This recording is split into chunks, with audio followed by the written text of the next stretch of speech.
56% పెరిగింది.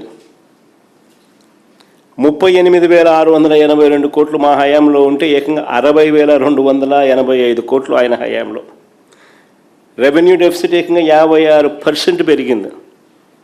ఇక physical deficit అంటే ఇక ద్రవ్యలోటు చూస్తే ఏకంగా మా హయాంలో చేసిన అప్పులు 60,265 కోట్లు అయితే ఆయన హయాంలో ఏకంగా 81,071 కోట్లు, అంటే ఏకంగా 30% పెరిగింది. అయినా సరే చంద్రబాబు నాయుడు గారి చంద్రబాబు నాయుడు గారి మొదటి ఏడాది చూస్తే ఎక్కడా కూడా సూపర్ 6లు లేవు, సూపర్ 7లు లేవు.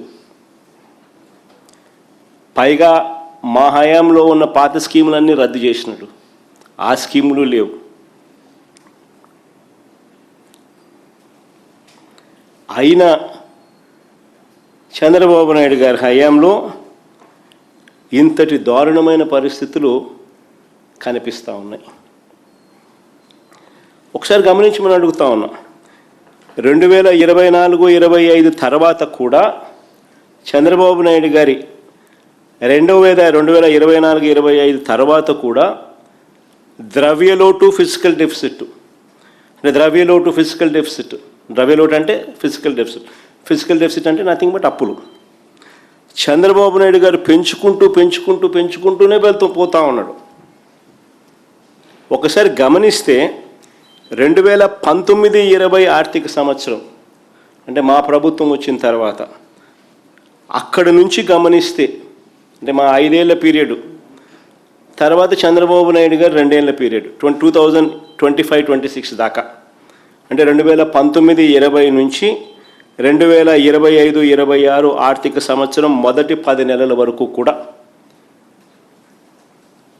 ఈ 25-26 ఆర్థిక సంవత్సరం కూడా మొదటి 10 నెలల వరకు కూడా చూస్తే మా 5 ఏళ్ల కాలంలో ఎప్పుడూ లేని విధంగా చంద్రబాబు నాయుడు గారి కూటమి పాలనలో ద్రవ్యలోటు ఫిజికల్ డెఫిసిట్ అంటే అప్పులు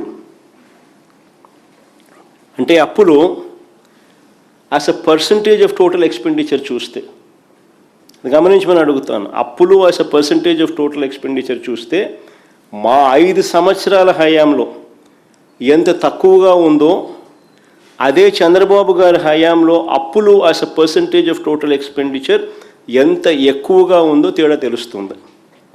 అంటే మా హయాంలో ఇంకా కోవిడ్ లాంటి విపత్కర పరిస్థితులు ఎదుర్కొన్నాం. అటువంటి పరిస్థితులు ఉన్నప్పటికీ కూడా పైగా క్రమం తప్పకుండా మేము ఇచ్చిన మాటలన్నీ కూడా నెరవేర్చుకుంటూ మేనిఫెస్టో అమలు చేసినాం. అలాంటి డిసిప్లిన్ చూపించిన పరిస్థితులు కూడా మాలో ఉన్నాయి. ఇలాంటి పరిస్థితుల్లో కూడా ఒకసారి గమనిస్తే ఏ రకంగా యాజ్ అ పర్సంటేజ్ ఆఫ్ అప్పులు as a percentage of total expenditure చూస్తే ఏ రకంగా 2019-20లో 25.59, కోవిడ్ 2020-21లో కోవిడ్ టైంలో కాస్త పెరిగింది 31.82కి వచ్చింది. తర్వాత మళ్ళా ఫిజికల్ డిసిప్లిన్ తీసుకొచ్చినాం. 21-22లో ఏకంగా 14%కి తగ్గించినాం, 14.08%. 22-23లో కూడా 24.97%. 23-24 చివరి సంవత్సరంలో కూడా మా physical deficit as a percentage of total expenditure చూస్తే 26.52%. అదే చంద్రబాబు నాయుడు గారి హయాంకి ఒక్కసారి గమనిస్తే 2024-25లో ఏకంగా ఎలాంటి స్కీములు లేకపోయినా, సూపర్ 6, సూపర్ 7 లాంటి స్కీములు ఏవి లేకపోయినా, గతంలో మా ప్రభుత్వంలో ఉన్న పథకాలన్నీ రద్దు చేసిన ఏకంగా physical deficit as a percentage of expenditure అంటే అప్పులు as a percentage of total expenditure 2024-25లో 32.5%కు పెరిగింది.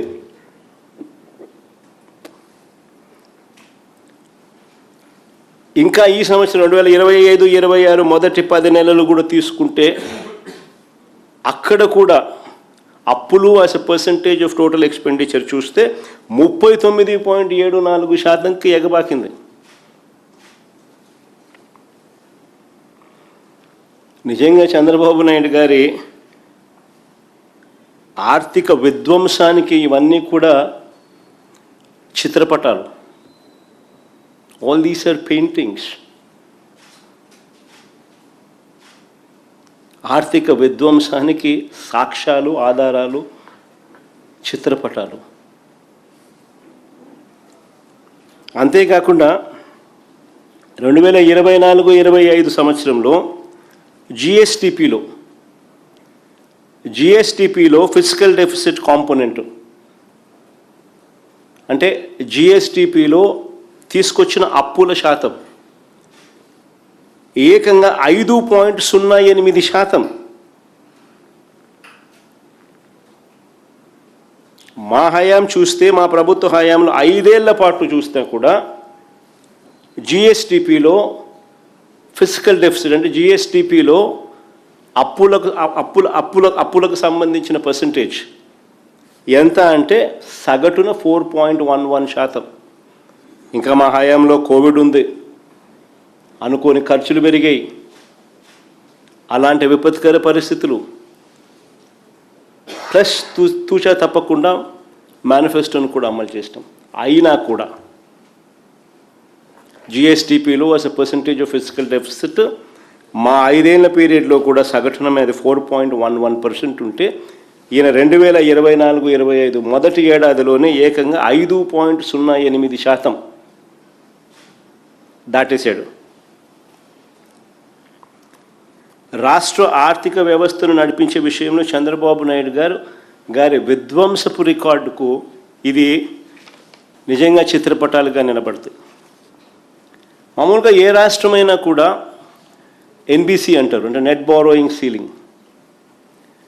ఏ రాష్ట్రమైనా కూడా net borrowing ceiling which is stipulated by central government, ఎన్బిసికి లోబడి అప్పులు తీసుకోవాలి.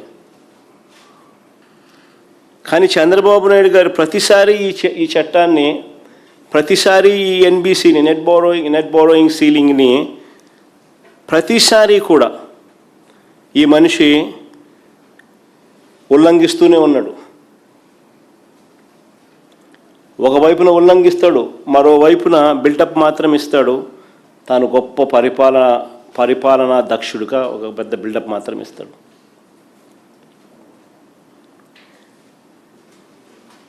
వాస్తవాలు చూస్తే 2014-19 కూడా, అంటే గతంలో చంద్రబాబు నాయుడు గారు ఇంతకు ముందు ముఖ్యమంత్రిగా ఉన్నప్పుడు కూడా, అప్పుడు కూడా నెట్ బారోయింగ్ సీలింగ్ ఎన్బిసిని అనుమతించిన దానికన్నా, అంటే ఎన్బిసి ఏదైతే నెట్ బారోయింగ్ సీలింగ్ అనుమతించిన దానికన్నా ఆ 5 ఏళ్లలో కూడా 29,099 కోట్లు అధికంగా అప్పులు తీసుకొచ్చాడు ఆయన. అదే మా హయాంలో 2019-24 మా హయాంలో చూస్తే 2 ఏళ్ల పాటు మా కోవిడ్ ఉన్నా కూడా, దీనివల్ల ఆదాయాలు తగ్గినా కూడా, ప్రజలను కాపాడుకోవడం కోసం ఎమర్జెన్సీ సేవల రూపేణా భారీగా ఖర్చులు పెట్టే పరిస్థితులు ఉన్నా కూడా, ఇవన్నీ ఉన్నా కూడా, ఇచ్చిన హామీలన్నీ కూడా నెరవేరుస్తూ అమలు చేసిన, అయినా కూడా మేము నెట్ బారోయింగ్ సీలింగ్ ఎన్బిసి పరిమితికి కన్నా 12,708 కోట్లు తక్కువగానే అప్పులు చేశాం. మా 5 ఏళ్ల ట్రాక్ రికార్డ్. చంద్రబాబు నాయుడు గారు అధికారంలోకి రాగానే మళ్ళీ సీన్ రివర్స్. ఫిజికల్ డిసిప్లిన్ అనేది గాలికి ఎగిరిపోయింది, మళ్ళీ సీన్ రివర్స్. తాను అధికారంలోకి వచ్చిన తొలి ఏడాది 2024-25లో నెట్ బారోయింగ్ సీలింగ్ అంటే పరిమితికి మించి ఏకంగా 17,953 కోట్లు అధికంగా అప్పులు తీసుకొచ్చారు ఎన్బిసి సీలింగ్ కన్నా. కింద కనపడతాయి చూడండి. ఇక 2025-26 ఏడాదిలో పరిస్థితి చూస్తే ఇంతకన్నా ఘోరంగా ఉంది. ఈ 2 ఏళ్లలో చంద్రబాబు తెచ్చిన అప్పులు ఒకసారి గమనిస్తే చంద్రబాబు నాయుడు గారు తెచ్చిన అప్పులు, కుదుర్చుకున్న అప్పులు, వీటి గ్రాస్ అప్పులు, వీటికి సంబంధించిన గ్రాస్ అప్పులు ఎంత అని చూస్తే 3,20,000 కోట్లు దాటాయి. 3,20,000 కోట్లు దాటాయి ఇప్పటికే. మా 5 ఏళ్ల పీరియడ్లో కూడా మేము తీసుకొచ్చిన అప్పులు 3,31,000 కోట్లు అయితే,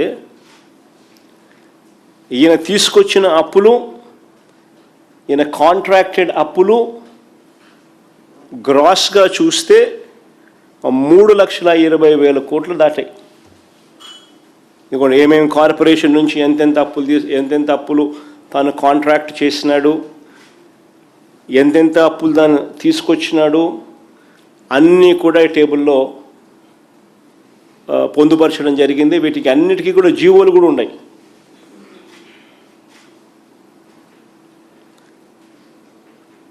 ఈ రెండేళ్లలోనే ఏకంగా మేము 5 ఏళ్లలో చేసిన అప్పు 3,31,000 కోట్లు అయితే, ఈయన 2 ఏళ్లలోనే 3,20,000 కోట్లు, 3,20,454 కోట్లు ఈయన కాంట్రాక్టెడ్ అండ్ చేసిన అప్పులు, గ్రాస్ అప్పులు.